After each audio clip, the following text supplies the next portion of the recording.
नमस्कार मित्रों, Naresh IAS academy digital platform पर आपका स्वागत है।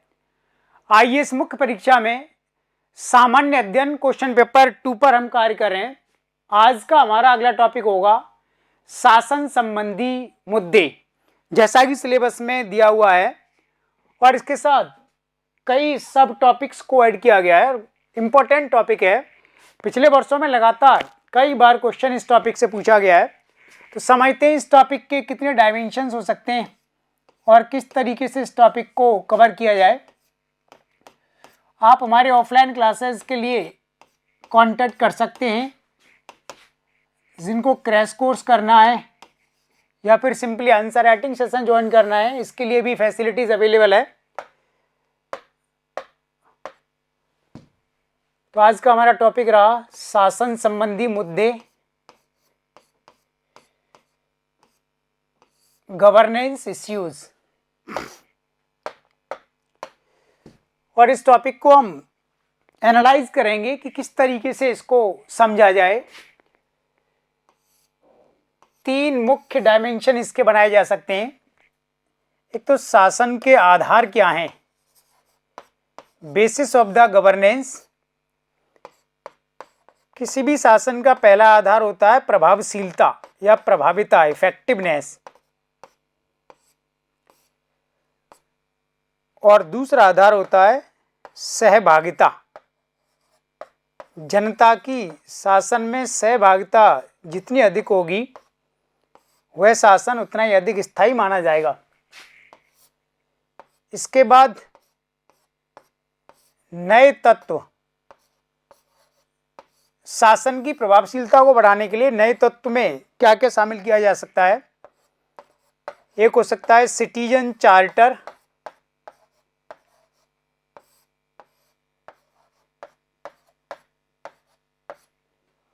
और दूसरा ई गवर्नेंस, ई शासन, और लास्ट में शासन पर नियंत्रण के लिए किस प्रकार के प्रयास किए जा सकते हैं। तो इसमें कुछ एजेंसीज की बात करेंगे कि शासन को कैसे कंट्रोल किया जाए। तो धन शासन संबंधी इस टॉपिक को इस तरीके से आप क्लासिफाइड करेंगे और फिर एक एक एस्पेक्ट को हम डिस्कस करेंगे।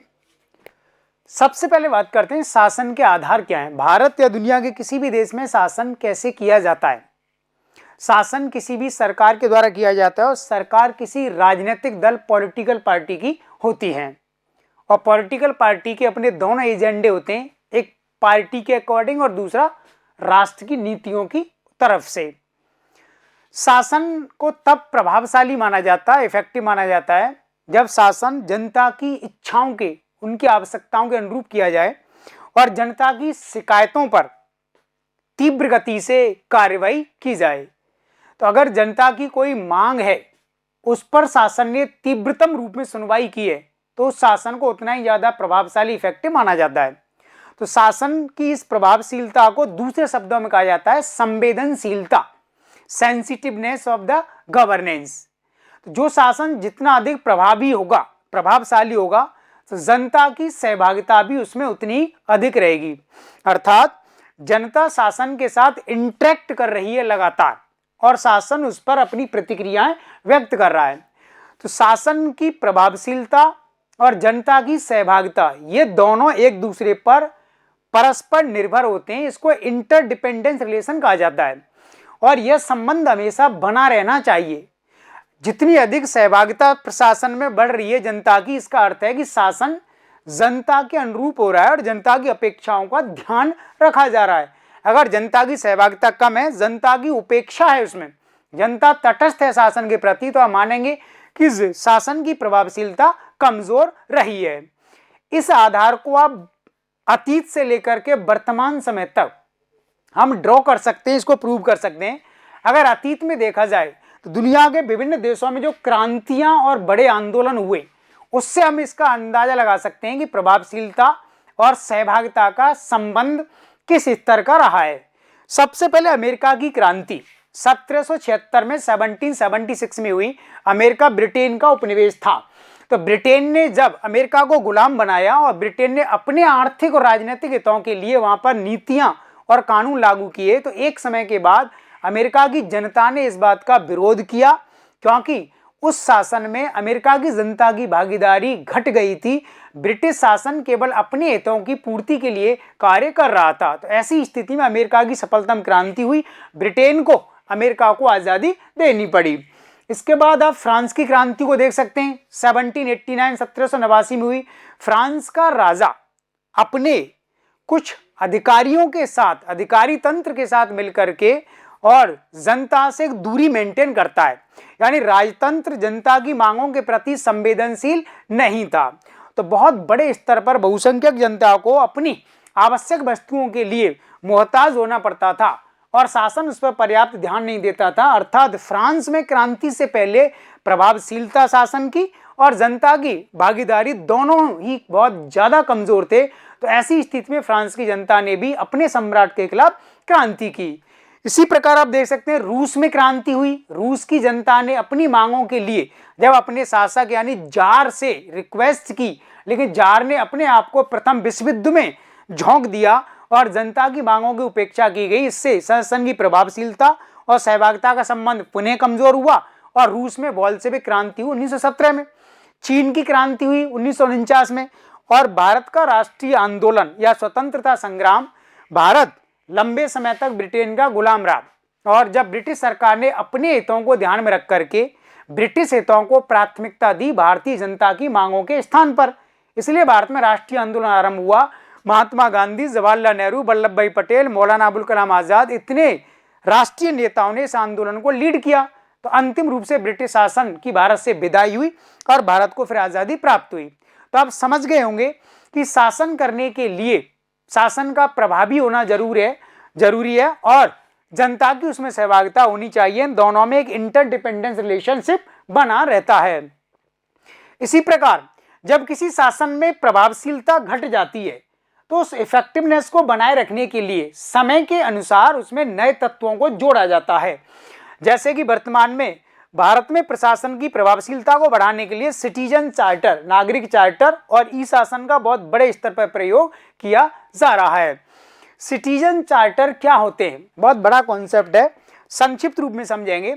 सिटीजन चार्टर सरकार की किसी एजेंसी, डिपार्टमेंट या विभाग के द्वारा जारी किया गया एक ऐसा घोषणा पत्र होता है कि किस प्रकार की सेवाएं इस एजेंसी के द्वारा जनता को दी जाएंगी और उन सेवाओं को एक सर्टेन टाइम लिमिट में किस तरीके से पूरा किया जाएगा। यानी सिटीजन चार्टर के द्वारा कोई भी सरकार का मंत्रालय, विभाग गुड गवर्नेंस के लिए अपना एक घोषणा पत्र जारी करता है।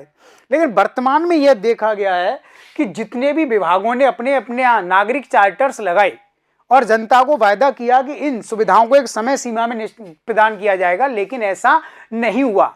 यानी सिटीजन चार्टर जनता की अपेक्षाओं के अनुरूप खरे नहीं उतरे। इसलिए सिटीजन चार्टर में जो घोषणाएं की गई हैं उन्होंने जनता की अपेक्षाओं को पूरा नहीं किया और जनता की संतुष्टि का स्तर काफी कमजोर रहा है। यानी सार्वजनिक सेवाओं की जो डिलीवरी है, जो सेवाओं की गुणवत्ता है, वो बेहद कमजोर रही है। सिटीजन चार्टर में जवाबदेही और पारदर्शिता के लिए कई प्रकार की घोषणाएं की जाती हैं कि हमारा ये अधिकारी इस कार्य के लिए उत्तरदायी रहेगा। लेकिन मान लेते हैं अगर शिक्षा विभाग ने सिटीजन चार्टर लगाया है अपने ऑफिस के बाहर और उसमें लिखा हुआ है कि शिक्षा विभाग से संबंधित जो भी कंप्लेंट्स है उसको 30 दिन में या 2 महीने में सॉर्ट आउट कर दिया जाएगा। अगर वो कंप्लेंट नहीं सॉर्ट आउट होती है तो क्या ऐसी स्थिति में शिक्षा विभाग के बड़े अधिकारियों को डिसमिस किया जाएगा, उनके खिलाफ कठोर कार्रवाई की जाएगी? तो देन नहीं की जाती। इसलिए सिटीजन चार्टर जवाबदेही और पारदर्शिता के लिए आवश्यक तो हैं, लेकिन ये सैद्धांतिक रूप में सही है। व्यावहारिक रूप में इनके द्वारा जवाबदेही और पारदर्शिता सुनिश्चित नहीं होती है, इसलिए सरकारी क्षेत्र की परफॉर्मेंस हमेशा कमजोर बनी रहती है। तो आपको यह आगे जाकर के तैयार करना है इस टॉपिक को। इस टॉपिक में ये सब जोड़ना है कि सिटीजन चार्टर की प्रभावशीलता को बढ़ाने के लिए आप किस प्रकार के सजेशन देना चाहते हैं। तो एक ही सजेशन है कि जो अधिकारी जिस कार्य के लिए जिम्मेदार है, उत्तरदायी है, अगर वह उसको पूरा नहीं करता है, उसके सकारात्मक और नकारात्मक दोनों प्रकार के प्रभावों को अगर वो नहीं लेता है तो देन उसके खिलाफ कार्रवाई होनी ही चाहिए। इसी प्रकार ई शासन को जोड़ा गया है, डिजिटल शासन या ई गवर्नेंस। तो क्या इलेक्ट्रॉनिक साधनों का अधिकतम प्रयोग शासन में किया जाए? तो इलेक्ट्रॉनिक साधनों का अधिकतम प्रयोग क्या केवल साधनों के रूप में किया जाए या फिर इनका कोई वैल्यूएशन है, इनके द्वारा इंफॉर्मेशंस को स्टोर किया जा सकता है, उसको प्रोसेस किया जा सकता है, डिसीजन तीव्र गति से लिए जा सकते हैं, जनता तक इजी अपनी एक्सेस, अपनी पहुंच प्राप्त की जा सकती है। तो ई शासन के कई मायने हैं, लेकिन इसकी भी अपने आप में एक लिमिट है, सीमा है। तो वो सीमा ये है कि भारत में डिजिटल साक्षरता बहुत कमजोर है, यानी जब तक भारत की जनता को डिजिटल रूप से हम लिटरेट नहीं करेंगे तब तक वह ई शासन के द्वारा प्राप्त होने वाली सेवाओं का पूरा लाभ नहीं ले सकते। उदाहरण के लिए ई शासन से एक लाभ ये हुआ है कि व्यक्ति अब घर बैठ करके बिजली का बिल, पानी का बिल और जरूरी कार्य कर सकता है। अब उसको ऑफिस में नहीं जाना पड़ता है। सरकार के काफी सारे डिपार्टमेंट्स में कंप्लेन घर बैठे की जा सकती है, लेकिन उस कंप्लेन्स पर जो डिसीजन लिया जाता है, जो निर्णय लिया जाता है, या तो बहुत विलंब से होता है या फिर उसके द्वारा नागरिकों को संतुष्टि प्राप्त नहीं होती है। तो ई शासन की अपनी क्या क्या सीमा है? ई शासन भारत में क्या गुड गवर्नेंस का एक आधार हो सकता है? ई शासन क्या भारत में शासन की स्टेबिलिटी को, स्थायित्व को बढ़ा सकता है? तो इसके काफी सारे आयाम हैं, तो इसको आपको बहुत अच्छे से कवर करना होगा। इसी प्रकार लास्ट में आपको इस टॉपिक में यह भी देखना है कि शासन में शामिल जो भी अधिकारी हैं, जो कर्मचारी तंत्र लगा हुआ है, अगर वह अपने पद के अनुरूप कर्तव्यों का उचित निर्वहन नहीं करता है तो उसके खिलाफ क्या कार्यवाही की जा सकती है।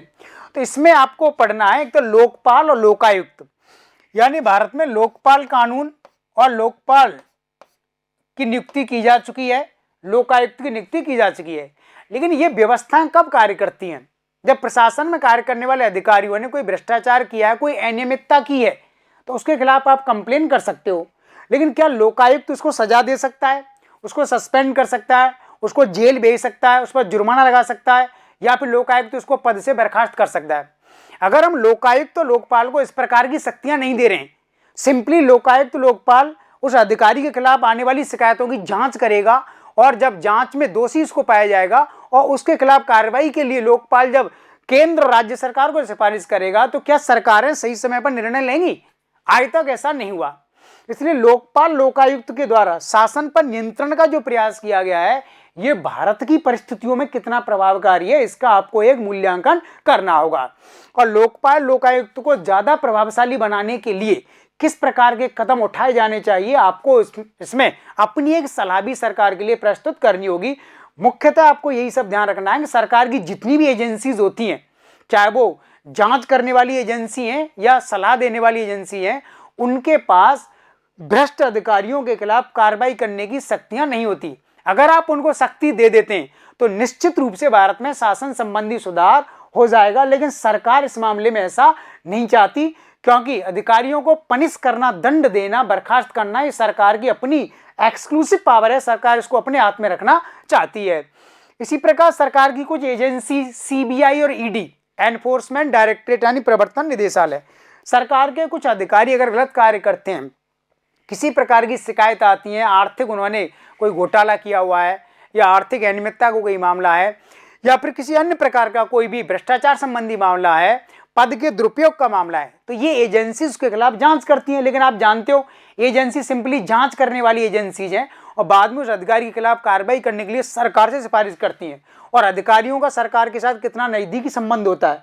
तो भारत का दुर्भाग्य ये है कि यहाँ पर अधिकारी और राजनेता और अपराधी, इन तीनों का एक गठजोड़ बन गया है। इसलिए ये एजेंसीज कितनी अच्छी जांच कर लें, सिफारिश कर दें उसके खिलाफ कार्रवाई करने के लिए, सरकारें कार्रवाई नहीं करती हैं और कभी जो कार्रवाई की जाती है तो बहुत सीमित रहती है। तो देन इस एजेंसीज की भूमिका को कैसे इफेक्टिव बनाया जाए।